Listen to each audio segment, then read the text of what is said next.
ভারতের রাজধানী নয়াদিল্লিতে আফগানিস্তানের পররাষ্ট্রমন্ত্রী আমির খান মুত্তাকির সংবাদ সম্মেলনে নারী সাংবাদিকদের প্রবেশে নিষেধাজ্ঞা দেওয়া হয়েছে। এ ঘটনায় দেশটির নারী সাংবাদিকরা খুবই ফেটে পড়েছেন। তবে ভারত সরকার জানিয়েছে এই অনুষ্ঠানটি আফগান প্রতিনিধিদের আয়োজিত এবং তাদের নিয়ম অনুযায়ী পরিচালিত হয়েছে, তাই ভারত সরকারের এতে কিছুই করার ছিল না।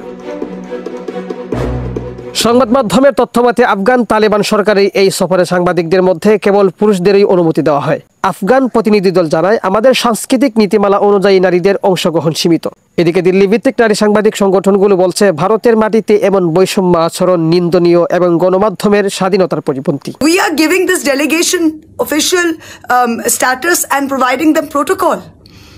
And every male journalist who participated in this press conference didn't utter a word of protest. Sheikh Saadi, BDS News.